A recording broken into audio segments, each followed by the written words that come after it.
Hi குட்டி தங்கம். இன்னைக்கு ஸ்டோரிக்குள்ளே போகிறதுக்கு முன்னாடி ஒரு சின்ன டிஸ்க்ளைமர். இந்த ஸ்டோரியில் வர கேரக்டரோ இல்லை இந்த ஸ்டோரியோ யாரோட மனதையும் புண்படுத்துறதுக்காக இல்லை, அவங்க லைஃப்ல இருந்து நாம ஒரு லெசனை தெரிஞ்சுக்கிறதுக்காகத்தான். ஸ்டோரிக்குள்ளே போகலாமா? இப்போ நம்மெல்லாம் ஸ்கூலுக்கு போகிற மாதிரி ராஜா காலத்தில் ஸ்கூலுக்கெல்லாம் போக மாட்டாங்க.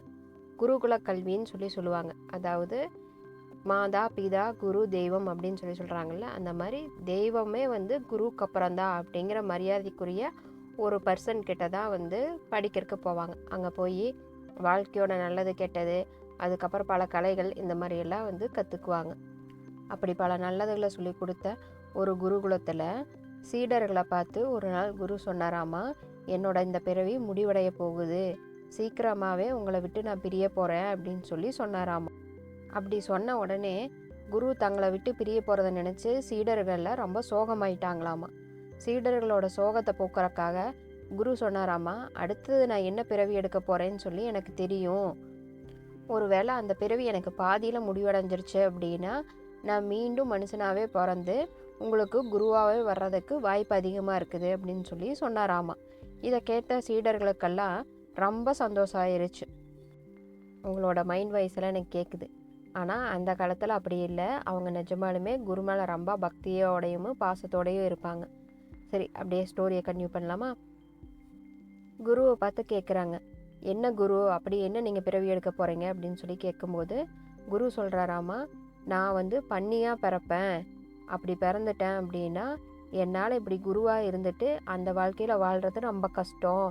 அதனால் எப்படியாவது என்னை கண்டுபிடிச்சி என்னை கல்லால் அடித்து கொன்றுங்க. அப்படி நான் இறந்து போயிட்டேன் அப்படின்னா என்னோடய ஜென்மம் பாதிலேயே முடிவடைஞ்சிரும். அப்போ நான் மறுபடியும் மனுஷ பிறவியாக பிறந்து உங்களுக்கு குருவாகவே வர்றதுக்கு அதிக வாய்ப்பு இருக்குது அப்படின்னு சொன்னாராமா. அப்போ சீடர்கள் குருவை பார்த்து கேட்டாங்களாமா, குருவே, ஊருக்குள்ளே எவ்வளவோ ஜீவன் இருக்குது, அப்படி இருக்கும்போது நீங்கள் தான் அதுன்னு நாங்கள் எப்படி கண்டுபிடிக்கிறது அப்படின்னு கேட்டாங்களாமா. கேட்டப்போ குரு சொன்னாராமா, எனக்குன்னு ஒரு தனி அடையாளம் உங்களுக்கு தெரிய வரும்.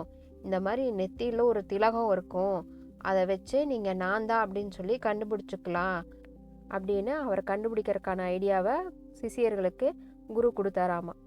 கொஞ்ச நாள் போகுது. போனோடனே குரு சொன்ன மாதிரியே இறந்தும் போயிடுறாரு.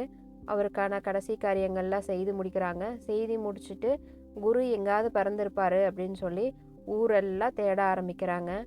தேடும்போது ரொம்ப நாள் ஆயிடுது. தேடியும் கண்டே பிடிக்க முடியல. அப்படியே நாட்கள் போய்கிட்டே இருக்குது. அப்புறம் ஒரு நாள் ஒரு பன்னி கூட்டத்தை பார்க்குறாங்க.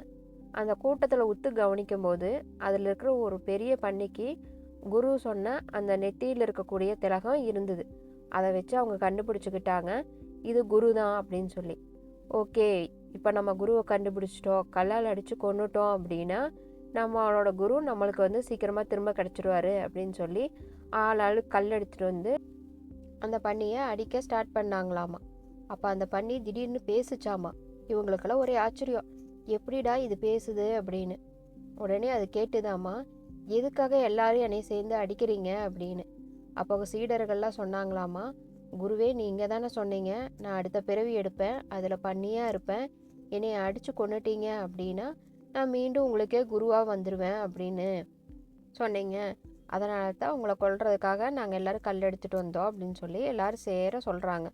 சொன்ன உடனே பன்னி சொல்லிச்சாமா, ஐயோ, என்னை அடித்து கொன்றாதீங்க, இந்த லைஃப் எப்படி இருக்குதுன்னு நீங்கள் வாழ்ந்து பார்த்தீங்கன்னா தான் தெரியும். இந்த சேத்துலேயும் சகதிகளையும் உருண்டு எந்திரிக்கிறது எவ்வளோ சுகமாக இருக்குதுன்னு உருண்டு பார்த்தீங்கன்னா தான் தெரியும். எனக்கு இந்த லைஃப் ரொம்ப பிடிச்சிருக்குது அப்படின்னு குரு சொன்னாராமா. அதாவது பன்னியாக இருக்கிற குரு சொன்னாராமா. இதே குரு தான் குருவாக இருக்கும்போது சொன்னார், எனக்கு அந்த பன்னியோட லைஃப்பெல்லாம் வாழ முடியாது, உங்களுக்கு இவ்வளோ நல்லதெல்லாம் போதிக்கிற என்னால் சேத்துலேயும் சகதிலையும் உருள முடியாது, அதனால் என்னை அடித்து கொண்டுருங்கன்னு அவர் தான் சொன்னார். இப்போது இந்த லைஃப் நல்லா இருக்குது, நீங்களும் இந்த லைஃப்பை வாழுங்கன்னு அதே குரு தான் சொல்கிறாரு. இதுலேருந்து நம்ம என்ன கற்றுக்கலாம்? ஒரு விஷயத்தை புதுசாக ஸ்டார்ட் பண்ணும்போது நம்மளுக்கு ரொம்ப கஷ்டமாக தான் இருக்கும். பழைய விஷயத்தில் பழகி போன நம்மளுக்கு ஒரு புது விஷயத்தை ஸ்டார்ட் பண்ணும்போது அந்த புதுசுக்கு அடாப்ட் ஆகிறதுக்கு ரொம்ப கஷ்டமாக இருக்கிறது எல்லாத்துக்குமே சகஜம்தான். ஆனால் ஒன்ஸ் பழகிட்டோம் அப்படின்னா அது எவ்வளோ பெரிய கஷ்டமான விஷயமா இருந்தாலும் நம்மளுக்கு அது ஈஸி தான். இதனால தான் உங்கள் ஃப்ரெண்ட்ஸோ இல்லை உங்களுக்கு தெரிஞ்சவங்க யாராவதோ ஏதோ ஒரு விஷயத்தில் ரொம்ப டாப்பாக இருப்பாங்க. அவங்கள பார்த்து நீங்கள் யோசிப்பீங்க, இவங்களுக்கு மட்டும் எப்படி இதெல்லாம் இவ்வளோ நல்லா வருது அப்படின்னு. அவங்களும் அந்த விஷயத்தில் ஸ்டார்டிங்கில் ரொம்ப ஸ்ட்ரகிள் ஆகி தான் அதை கற்றுருந்துருப்பாங்க. கற்றுக்கிட்டதுக்கப்புறம் அதை அவங்க ஈஸியாக பண்ணிக்கிட்டு இருக்கிறாங்க. இந்த ஸ்டோரி உங்களுக்கு பிடிச்சிருக்குன்னு நினைக்கிறேன்.